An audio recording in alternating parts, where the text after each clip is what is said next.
Hello friends, આજે બનાવીશું દુનિયાની સૌથી હેલ્ધી કચોરી. એકદમ સિમ્પલ મસાલા અને વળી તળવાની બિલકુલ ઝંઝટ વગર ખૂબ જ સ્વાદિષ્ટ બને છે. ડાયટ કરતા લોકો કે ડાયાબિટીસવાળા દર્દી પણ ખાઈ શકે એવી હેલ્ધી. તો ચાલો રીત જોઈ લઈએ. સૌથી પહેલાં જરૂરિયાત મુજબ આપણે અહીંયા મકાઈના દાણા લઈશું. એકદમ સરસ મજાની ફ્રેશ મકાઈ લઈ એમાંથી જરૂરિયાત મુજબના દાણા કાઢી લઈએ. અડધા કપ જેટલા મેં મકાઈના દાણા લીધા છે. હવે મકાઈને આપણે એકદમ સરસ રીતે બાફી લઈશું.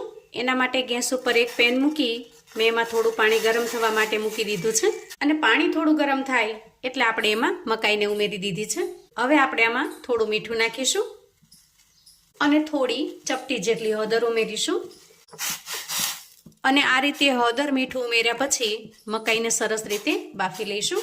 અહીંયા હળદર ઉમેરવાથી મકાઈનો જે કલર છે એ એકદમ સરસ બનીને તૈયાર થશે અને સાથે સાથે મીઠું ઉમેરવાથી મકાઈનો ટેસ્ટ પણ એકદમ સરસ બનશે. હવે જુઓ, અહીંયા અંદાજે 5 મિનિટમાં જ મકાઈના દાણા એકદમ સરસ રીતે સ્ટીમ થઈ ગયા છે, સરસ રીતે બફાઈ ગયા છે. ગેસની ફ્લેમને આપણે બંધ કરીશું અને ગરણીની મદદથી ગરમ પાણી અલગ કરી લઈશું.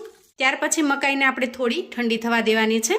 થોડી સામાન્ય તાપમાને આવે ત્યાં સુધી એને ઠંડી થવા દઈએ. મકાઈ સરસ રીતે ઠંડી થઈ જાય ત્યાર પછી આપણે એક ચોપર લઈએ અને મકાઈના દાણાને ચોપરમાં ટ્રાન્સફર કરી દઈએ. હવે આપણે ઢાંકણ ઢાંકીશું અને સરસ રીતે ચોપ કરી લઈશું. તો જુઓ, અહીંયા ચોપરની અંદર મકાઈને આપણે આ રીતે અધકચરી ક્રશ કરી લેવાની છે, જેથી એનો દાણો છે એ થોડો આખો ભાંગો રહે. ત્યાર પછી આપણે એક મિક્સિંગ બાઉલ લઈશું અને ક્રશ કરેલી મકાઈને એમાં ટ્રાન્સફર કરી દઈએ. હવે આ મકાઈને આપણે થોડી વાર માટે સાઈડ પર મૂકીશું અને ત્યાર પછી એક મિક્સિંગ બાઉલ લઈશું. હવે જેટલી આપણે મકાઈ લીધી છે એ જ કપના માપથી એટલો આપણે જુવારનો લોટ લેવાનો છે અને જે કપથી માપ સેટ કરેલું છે એ કપના માપથી જ લઈશું. અને હવે લોટમાં સ્વાદ પ્રમાણે મીઠું ઉમેરીશું અને મીઠાને લોટની અંદર સરસ રીતે મિક્સ કરી લઈએ. હવે આપણે આ લોટને બાંધવા માટે પાણી થોડું ગરમ કરી લેવાનું છે. તો અહીંયા મેં એક તપેલીમાં થોડું પાણી ગરમ કરી લીધું છે અને આ રીતે થોડું થોડું કરી આપણે એમાં પાણી ઉમેરતું જવાનું છે અને લોટની થિકનેસ કેટલી રાખવાની છે એ પણ હું તમને આગળ બતાવું છું. જુઓ, આ રીતે હાથથી અડી શકાય એવું હોય તો પછી આપણે એને હાથથી મસળીને તૈયાર કરી લઈશું, જેથી લોટની કન્સિસ્ટન્સી આપણને પરફેક્ટ ખ્યાલ આવી જાય. આ રીતે આપણે એકદમ સરસ મજાનો લોટ બાંધીને તૈયાર કરવાનો છે, જે બહુ ઢીલો પણ નથી અને વધારે પડતો કઠણ પણ નથી. હવે આ રીતે લોટને મિક્સ કર્યા પછી ઉપર ઢાંકણ ઢાંકીશું અને લોટને થોડી વાર માટે સરસ રીતે સેટ થવા દઈશું. અને અહીંયા લોટ બાંધવા માટે મેં આખા કપ જેટલું પાણી ગરમ થવા મૂકેલું, જેમાંથી જુઓ અહીંયા અડધા કરતાં ઓછું એટલું પાણી વધ્યું છે, એટલે કે પોણા કપ જેટલું પાણી આપણે લોટ બાંધવામાં ઉપયોગમાં લીધું છે. હવે જ્યાં સુધીમાં લોટ રેસ્ટ થાય છે ત્યાં સુધીમાં આપણે સ્ટફિંગ તૈયાર કરી લઈએ. હવે આપણે એક મીડિયમ સાઇઝની ડુંગળીને એકદમ ઝીણી ઝીણી સમારેલી છે એ ઉમેરી દઈએ અને થોડા ઝીણા સમારેલા ટમેટાના ટુકડા ઉમેરી દઈએ. ટમેટું મેં અહીંયા મીડિયમ સાઇઝનું લીધેલું છે. હવે આપણે મિશ્રણની અંદર થોડા મસાલા કરીશું.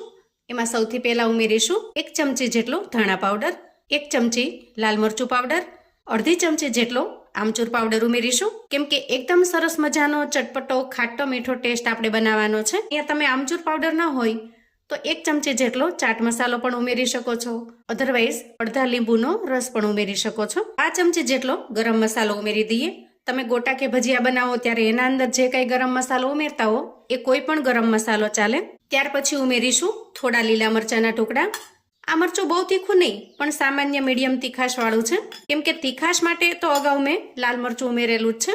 અને હવે એકદમ ઝીણી સમારેલી ખૂબ જાજી બધી કોથમીર ઉમેરીશું. તો અહીંયા તમને મસાલો જોઈને જ મોઢામાં પાણી આવી જશે, કેમ કે હજી તો મસાલો આપણે તૈયાર નથી કર્યો ત્યાં જ તમે જુઓ એકદમ સરસ લુકમાં ખૂબ જ મસ્ત દેખાઈ રહ્યો છે. ત્યાર પછી આપણે બેસનની સેવ લેવાની છે અને એમાંથી થોડી સેવને આ રીતે હાથથી ક્રશ કરી અને ઉમેરવાની છે. જુઓ, તમે અગાઉથી ક્રશ કરી લો અને પછી ઉમેરો તો પણ ચાલે. એક નાની કટોરી જેટલી સેવને મેં આ રીતે ક્રશ કરીને ઉમેરી છે અને હવે આ બધી જ વસ્તુને સરસ રીતે મિક્સ કરી લઈએ. મીઠું આપણે હાવ છેલ્લે ઉમેરવાનું છે. હવે સ્ટફિંગને થોડી વાર માટે સાઈડ પર મૂકીશું અને લોટને ચેક કરી લેશું.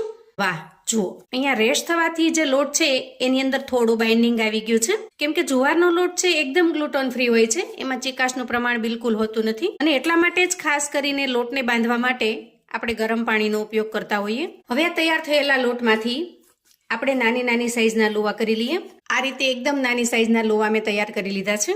હવે આટલી તૈયારી કર્યા પછી અહીંયા સ્ટફિંગમાં આપણે સ્વાદ પ્રમાણે મીઠું ઉમેરી દેવાનું છે અને પછી એને સરસ રીતે મિક્સ કરી લેવાનું છે.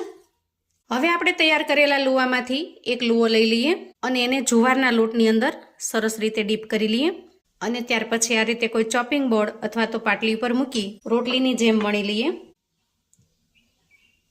આ રીતે આપણે એકદમ સરસ રીતે વણી લેવાનું છે. હવે આ રીતે પૂરી જેવું તૈયાર કરી 1 ચમચી જેટલું સ્ટફિંગ આપણે એમાં ઉમેરીશું. જુઓ આ રીતે, અને પછી ઉપરની સાઈડ સરસ રીતે સેટ કરી લઈશું. જુઓ એકદમ હળવા હાથે તમારે આ પ્રોસેસ કરવાની છે અને ત્યાર પછી હાથની મદદથી એકદમ સરસ બોલ શેપમાં લઈ લેવાનું છે. આ રીતે બનીને તૈયાર થશે. બનાવવાની રીત એકદમ સિમ્પલ છે, તો આપણે આ જ રીતથી બધી જ કચોરી બનાવીને તૈયાર કરી લઈશું. અહીંયા આપણે બધી જ કચોરી બનાવીને તૈયાર કરી લીધી છે. હવે આટલી તૈયારી કર્યા પછી આપણે ગેસ તરફ જઈશું અને ગેસ ઓન કરી ગેસ ઉપર એક અપ્પે પેન મૂકીશું. પછી અપ્પેના બધા જ બોક્સની અંદર આપણે 2 ટીપા જેટલું તેલ ઉમેરી દઈએ અને બ્રશની મદદથી સરસ રીતે ગ્રીસ કરી લઈએ.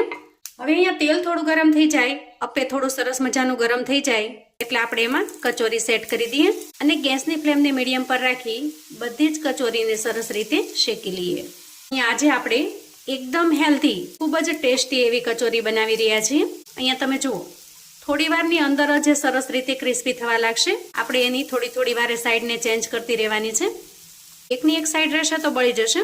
તો ખાસ કરીને ચોમાસાની અંદર આપણને ભજીયા ખાવાનું મન થાય, કચોરી ગોટા ખાવાનું મન થાય, પણ ઘણી વખત હેલ્થ ઇસ્યુ હોય અથવા તો આપણે થોડા હેલ્થ કોન્શિયસ હોઈએ તો એ બધું ખાવાનું ટાળતા હોઈએ. પણ આજની જે આ કચોરી છે ને એ કોઈ પણ ખાઈ શકે.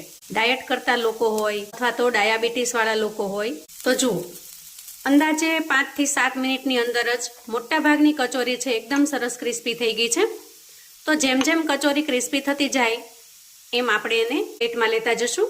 જુઓ કોઈ પણ ચટણી સાથે ખાવાની મજા પડે એવી સરસ ટેસ્ટી બને છે. ઉપરથી એકદમ સરસ ક્રિસ્પી અને અંદરથી એકદમ સરસ લાજવાબ બને છે. અહીંયા હું તમને એક તોડીને બતાવું. વાહ, એકદમ સરસ લાજવાબ. અહીંયા તમે જોઈ શકો છો.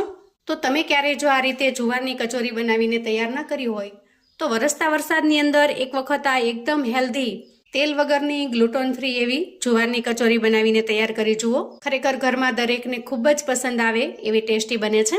ઓછા મસાલામાં, ઓછા તેલમાં, ખૂબ જ હેલ્ધી એવી, ખરેખર દુનિયાની સૌથી હેલ્ધી એવી કચોરી છે. તો મિત્રો, આવું અવનવું જાણવા માટે અને મને સપોર્ટ કરવા માટે ચેનલ પર જો તમે નવા છો તો પ્લીઝ ચેનલને સબસ્ક્રાઈબ કરજો. વિડીયો ગમે તો લાઈક અને શેર કરજો. તમારા સગા સંબંધી મિત્રોને પણ આપણી આજની એકદમ સરળ અને ખૂબ જ હેલ્ધી, આરોગ્ય માટે ઉત્તમ એવી જુવારની કચોરીની રેસિપી ચોક્કસથી મોકલી આપજો, જેથી એ લોકો પણ બનાવીને તૈયાર કરી શકે, એન્જોય કરી શકે અને એના પરિવારને પીરસી શકે.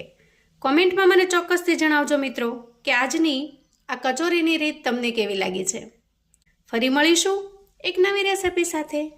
ત્યાં સુધી આવજો મિત્રો.